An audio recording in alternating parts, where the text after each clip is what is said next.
Parshat Matot closes the book of Bamidbar with a story that unsettles the reader.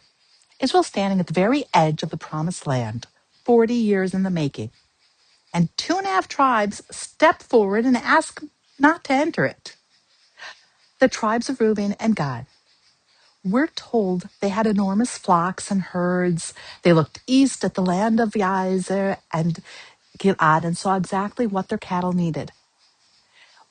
ומקנה רב היה לבני ראובן ולבני גד עצום מאוד, והנה המקום מקום מקנה. The children of Reuben and the children of Gad had abundant livestock, very great.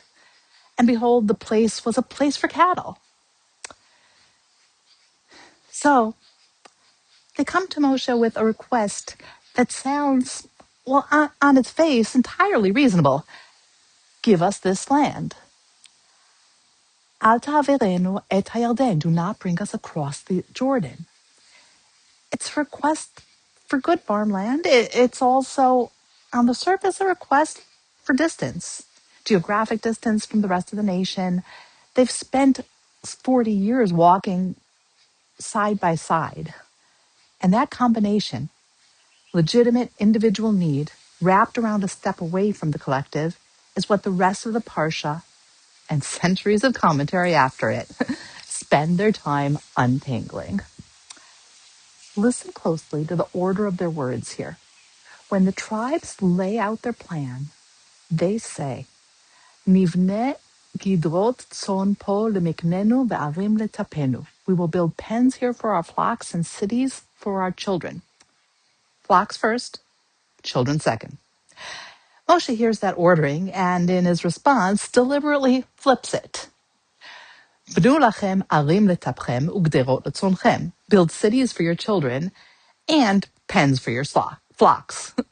The Midrash reads that reversal as a quiet correction. What is primary must be spoken first, and what is secondary must follow. It isn't that the tribe's request was rejected. It's the way they voiced it, exposed something about their priorities. Property before people, the individual's holdings before the shared future of the next generation. And Moshe's response resets the order without taking away the land. Midrash Tanhuma, Rashi on Bamidbar. That small grammatical detail is really the whole story in miniature. Individuality isn't the problem here. The problem is what gets placed first. Even once the tribes clarify their intentions and the whole episode resolves peacefully, the sages don't let the precedent go quietly. Midrash Hagadol looks at this moment and sees the seed of something that plays out centuries later in the book of Divrei Hayamim, when the tribes east of the Jordan are the very first to be exiled by Assyria. The Midrash reasons this way. Even though Reuben and Gad separated from the rest of Israel for an entirely defensible reason, wanting distance from disputes over property, wanting room for their cattle, they were still the first to separate. And so they were the first to be exiled. The Midrash draws a kal v'chomer, an argument from the lesser to the greater case. If this is the fate of those who separated for a good reason, how much more so for those who separate out of rivalry or contempt, or simple indifference to the people around them. That's the warning sitting underneath this whole story. Individuality, even reasonable, even well-intentioned, can calcify into distance, and distance left unattended can become disconnected. The sages weren't worried about the tribe's motives in the moment. They were worried about what happens generations later once no one remembers why the river was ever supposed to matter.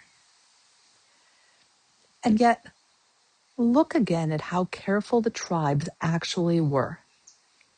There's a small detail buried in the structure of the text itself. Between their description of the land and their actual request from verse 1 through 4 to verse 5, the Torah inserts a paragraph break, a pause that no obvious reason to be there, since the two halves read as one continuous thought. The Abarbanel reads that pause as real hesitation. The tribes weren't cavalier. They understood exactly what it might look like to ask their leader at the threshold of the land they'd waited 40 years to enter to be excused from entering it. The break in the text is a break in their own resolve. The sound of a request that cost them something to make. And when they return with their answer later in the chapter, the Torah doesn't simply say, they said something to Moshe. It says, they approached him again. Vayigshu elav. Language that suggests real consideration, not a scripted concession. Moshe's initial fury in this reading rested at least in part on a misunderstanding of what the tribes actually meant. A misunderstanding the tribes then patiently corrected, rather than an accusation they simply had to absorb. Whatever hesitation was in the air, the resolution that follows is unambiguous. The tribes don't retreat from their request. They answer it with the most demanding form of national commitment. They say, we will build sheepfolds here for our flocks and cities for our children, but we ourselves will cross over armed before the Lord to battle until we have brought the rest of Israel to their own place. They don't just agree to fight. They volunteer to go first. As the chalutzim, the vanguard, ahead of every other tribe, ahead even of their own return home. Their families are settled, their own inheritance is secure, and still Moshe's condition stands, and they accept it without complaint. No one goes home until everyone else has what they need. Even so, the leadership doesn't simply take their word for it and let geography do what geography does on its own. Something structural gets built to keep the connection alive across the river. And it comes in an unexpected form. Half of the tribe of Manasseh is split off and sent to settle alongside Reuven and Gad on the eastern bank. The Degel Machane Ephraim, Rabbi Moshe Chaim Ephraim of Sudikov, a grandson of the Baal Shem Tov, explains why. Moshe was afraid not of the tribe's sincerity, but of time. He worried that the people separated by a physical river, generation after generation, would eventually develop a separate identity, and that a separate identity, however innocently it began, could one day split the nation in two. So instead of simply drawing a border and hoping for the best, he built a bridge. One tribe, half on each side, family ties running back and forth across the Jordan by necessity, for as long as both halves existed.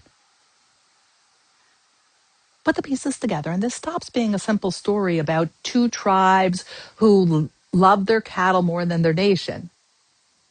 It's a story about how a people holds individuality and peoplehood at the same time without either one swallowing the other. The tribes of Reuven and Gad had a genuine, particular need. Good land, room for their herds, a life shaped around what their own families required. The sage didn't pretend that need was dangerous on its own. What worried them was what tends to happen to particularity left unattended over time. The way legitimate distance can become quietly permanent separation. The way the first tribe to draw a boundary can become the first tribe to disappear across one. So the response wasn't to deny the tribes their difference. It was to build something that kept the difference in relationship with the whole. A vanguard role that put them at the very moment of the nation's defense, and a bridge across the river, so that having your own bank of the Jordan never had to mean losing your place among the 12. That's a model worth sitting with. For a people whose story has always included communities living at real distances from one another, across rivers, across deserts, across the length of the Mediterranean and beyond. Individuality doesn't have to be the opposite of belonging, but belonging across any distance doesn't sustain itself on its own. The bridge that holds it together, generation after generation, is Torah and tradition, the one inheritance that can be carried across any river, and the one thing that keeps a people whole, no matter how far apart their banks may be.